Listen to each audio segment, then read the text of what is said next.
Hi, Captain Steve for BoatTEST.com, and today I'm going to do a sea trial and performance evaluation of an impressive new yacht from Fairline, the Squadron 68.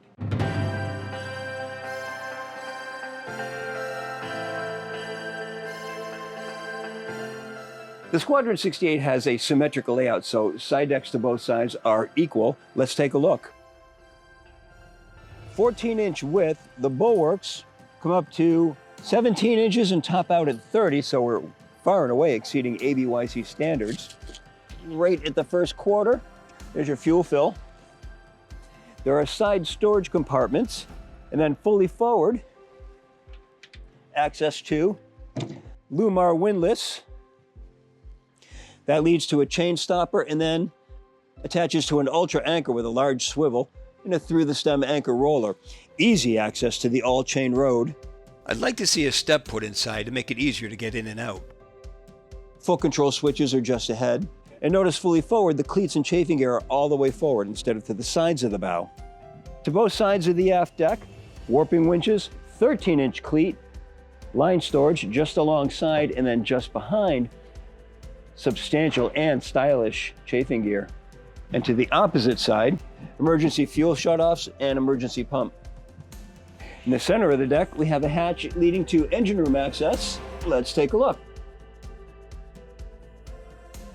Substantial engine room. Obviously, we have more than standing headroom at 6 feet 3 inches, 22 inches between the two engines, which are, of course, the focal point. These here are the Cat C18 A-certs. We can go up to C32. To the forward bulkhead, dual Raycor filters for both of the main engines, and there's a crossover in between so we can do changeouts on the fly. Hot water heater over to the port hand side, and then to both port and starboard we have fuel tanks. Fixed firefighting system, engine room camera.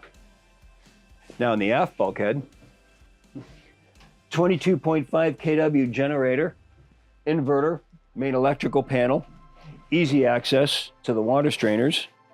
And by the way, these are among the most convenient I've ever seen, and I like the plexiglass top, so it only takes a glance to see if they're fouled. Substantial exhaust system, well supported. To the side we have a primary, and just behind there's a secondary exhaust silencer. So not only are we good neighbors in the anchorage, but we also reduce that low-level vibration that we typically get in the cockpit. We've also got a power takeoff for our bow and stern thrusters. A hydraulic system is more expensive than using electric motors, but a lot more reliable. I can clearly see the shaft and a dripless shaft seal. Again, to the port hand side, high-capacity air conditioning system, and there's a passageway leading us further back to the stern. That's where we can have access to the hydraulics for the swim platform, and there's also a Seakeeper 16 there. Crew quarters are accessed from the swim platform. Let's take a look there. Fairline's design team has brought the high level of fit and finish that we saw in the interior into this compartment space as well, so we can use it as guest quarters if we'd like.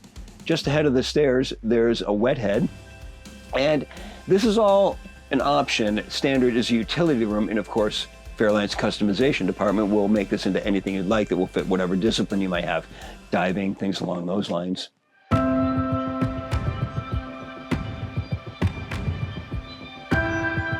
This Flybridge helm is starboard mounted, but notice that the wheel is more in the center line of the boat. There's a compass directly in line with the wheel, 3 16-inch screens on the panel. We also have a center screen that is custom designed by Fairline, and it gives you fuel, water, speed, alarms for all of the boat's functions, electrical readouts, and lighting displays. Thruster controls are to the port hand side, right next to the autopilot. The steering wheel is mounted to a tilt base. Remote control for the Garmin displays. Of course, I'd like to see that on an armrest just behind. Digital engine controls, and under a hatch, spotlight controls, windlass controls, and the engine start-stops. And lastly, your service technicians are going to love the ease of access. Separate bucket seats, and they adjust fore and aft. The lower helm, also starboard mounted with the wheel on the center line. Compass is in line with the steering wheel. 3 16-inch displays, plus an additional display showing the ship's systems. Bow and stern thruster, autopilot, switches, Garmin remote control that I'd like to see located back by the seats so it just functions a little better when you're sitting back. Spotlight control, the seatkeeper panel, engine start stops.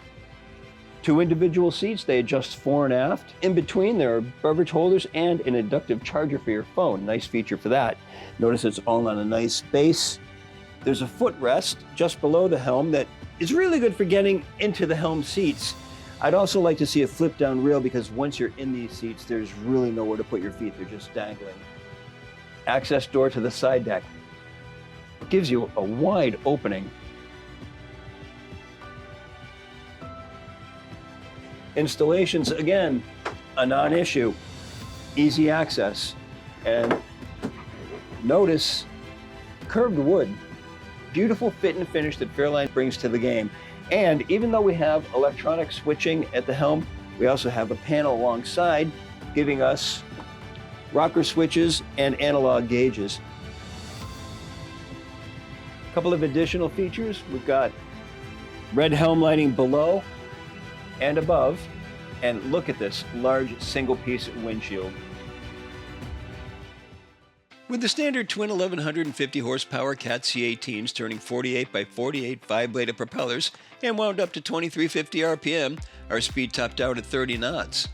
There is no best cruise per se, as the range increases linearly as the throttle is reduced.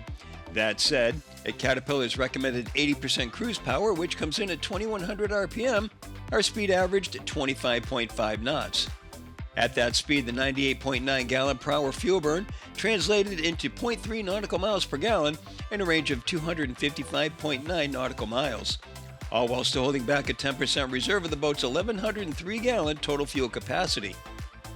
She is a semi-displacement vessel and will hold plane down to 12 knots, where her range opens up to 416.5 nautical miles. Drop down to a trawler speed of 10 knots, and she'll keep going for 715 nautical miles. This was a remarkably easy boat to handle. When you put it into a turn, there's about a 5-degree bank into the turn, and then she levels out again with the weight of the boat being what it is. So all the turns felt comfortable, and then even full speed turns, it'll keep that little bit of a roll into the turn, but still not very much at all. So just remarkably comfortable, and I was surprised how docile she is at full speed. Came around in maybe 3-4 boat lengths, and that's just an estimate, but that's a tight turn for a boat like this. Going straight into the chop, absolutely dry ride, no pounding, no hull slap whatsoever. When you're docking this boat, from an owner-operator's perspective, which is pretty much the typical client for this boat, unbelievably easy. There's huge propellers under this boat, 5-bladed propellers, so just a little nudge gets a response. Get her moving and then start controlling that momentum.